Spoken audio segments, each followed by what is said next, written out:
Hello everyone, Tutu Mora here with the Y, bringing you tools to feel well in your body, mind, and spirit. Today we are going to unpack mountain climbers, which are a fun kind of test and challenge to your stability, to your core strength, arm strength, total body integration, and everything in between. There's a plank thrown in there too. So we're gonna go kind of step by step, end with a full mountain climber so that we can really feel every piece of the way, every bit of our body that lends support to that movement, so that at the end we can feel our body working all together, that full integrative feeling. So I'm only using a mat here on the table. All you need is a mat, no extra props. And let's get started on our hands and our knees. Okay. So here we are on hands and knees. Now I want to just call attention to posture here. So if I'm going to just tuck my shirt so you can better see the orientation of my spine. Okay, if you're someone who has a big exaggerated arch in their back, or perhaps shoulder blades are collapsing in towards one another, let's just work with that for a moment. So I want you to feel a little sense of breathing into the back of the body here. So there's not a huge arch through your back. Let's even that space out. And as well, I want to find some space between the shoulder blades. So let's feel like we're actively pressing the mat away, so that you feel like your shoulder blades get to wrap around your body to help you press the mat away. And in so doing, we get to feel a sense of space between the shoulder blades.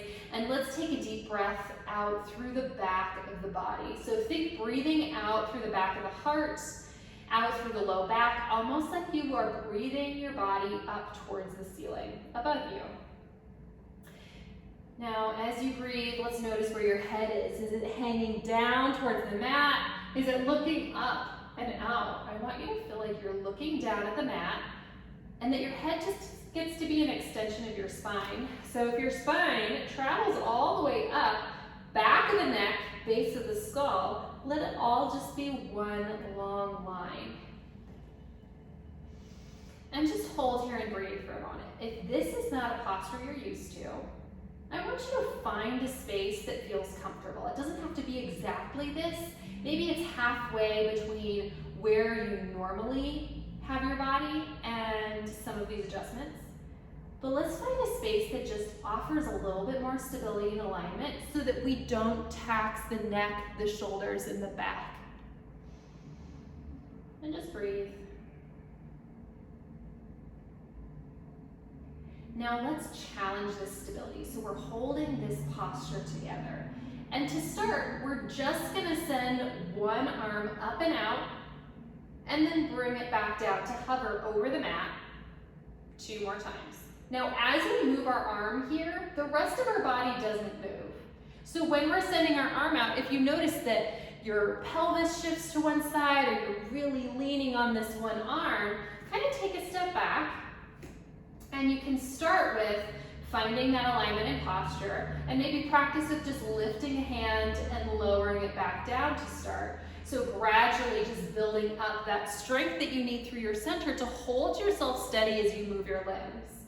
But if this feels pretty good for you, let's just continue. We'll finish that set, 3 to 4, resting your arm down, and we'll take that to the other side. Now you might notice that it feels a little harder, a little easier on one side than the other, which is pretty common. And so just making an observation about how this feels for your body. And then let's take a little pelvic curl through the tailbone. So tucking that tailbone, and then we're just gonna ease back, sit into your heels, take a deep breath. You can reach forward with your arms, relax your back.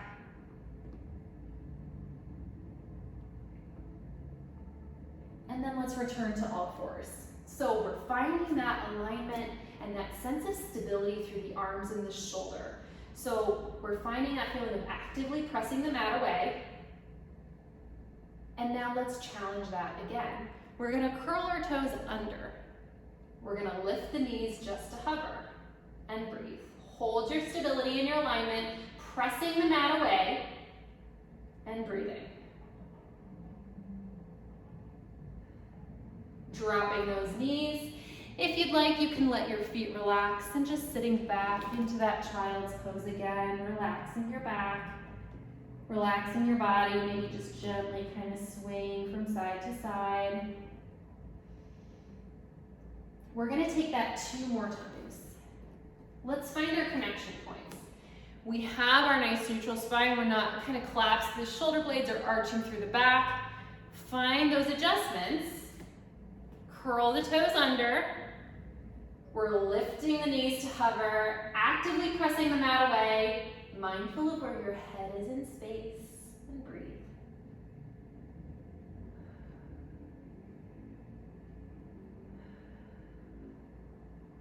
Resting down, long through the feet, sit back into your child's pose if you need to. And just breathing. One more here. Pressing the mat away.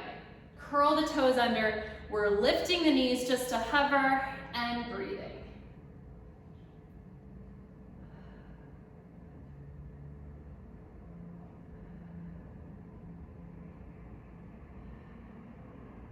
Resting down, floating back into a child's pose.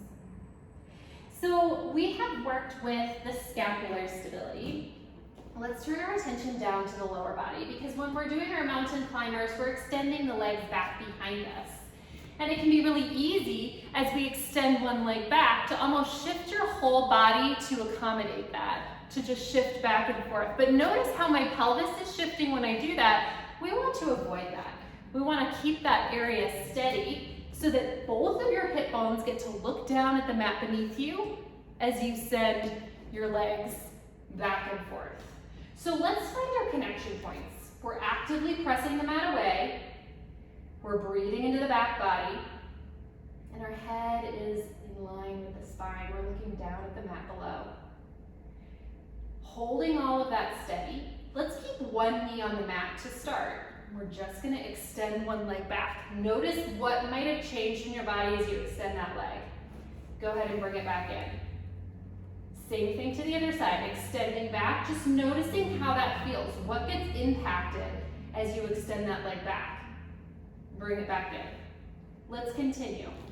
Go at the pace that allows you to stay mindful of your own body and what is shifting as you move.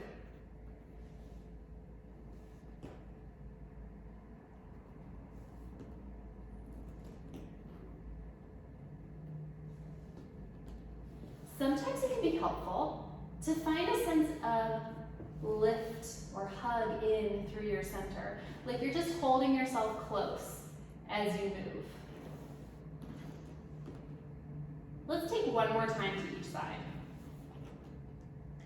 Now, if this feels like enough, especially as you're just kind of working with stability in a new way, work with that. Otherwise, let's continue to progress towards our mountain climbers. So I'm going to move forward just a little bit. We're going to find our stability through our scapular area. So we're pressing the mat away. We're breathing through that space between our shoulder blades and keeping it full. We're going to step back with one leg. Let's step back with the other leg and just hold a little plank here. Breathing, pressing the mat away, holding yourself close.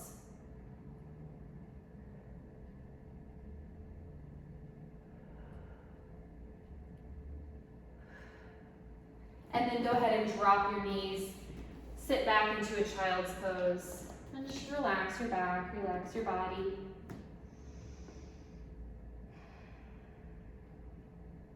Now maybe this feels like a lot for your wrists. So if you need to take a second and sit on your heels and just kind of move your wrists in the opposite way, definitely take that. Maybe it feels good just to move your wrists in some circles. But next, we're going to go into our full mountain climber. We're going to put all those pieces together and feel all those little connections through our center. Okay, so find our position. We're finding that feeling of pressing the mat away. We're opening that space between the shoulder blades and breathing through it. We're not arched through the back. We have that feeling of stability here. And let's go ahead and curl our toes under. We're gonna lift the knees just to hover. Let's step back with one leg, bring it back in, step back with the other leg, bring it back in, and continue.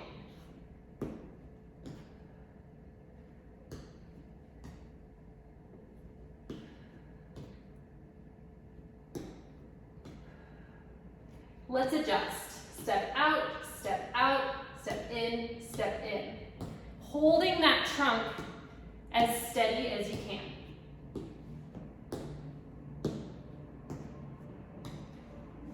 One more set. And dropping back down. Sitting back into a child's pose. Now if you want to adjust and go back and start with the other leg, you are more than welcome to, just to kind of find that sense of balance. Now let's come all the way up to a seated position. You can sit cross-legged. I'm on a table, so I'm just letting my legs kind of dangle. But let's take a little mermaid. One hand to the side, a little reach up and over.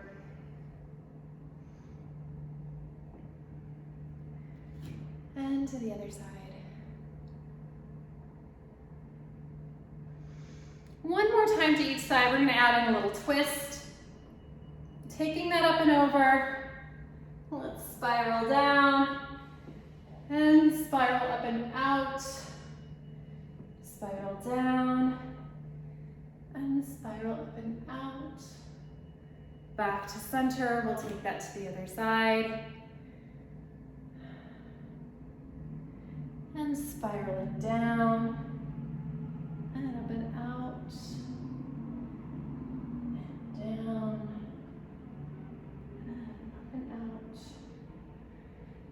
Back to our starting point. Check in with your shoulders. If this feels like a new amount of work for that space, that's really good just observation in terms of how can I continue to support this space so that when I'm on my hands and knees, I am more actively using my entire trunk. So core strength is not necessarily just tons of crunches, right? Core strength is utilizing your whole center so that this can stay stable while you move your limbs. This is just one of the ways that we can feel that integration. So I hope you found this helpful, and I hope that you found just like some of the ways that this can integrate and thread themselves into your movement practice that exists already. And I'll see you back here next time on the Wise Recharge with Us from Home series. Take care.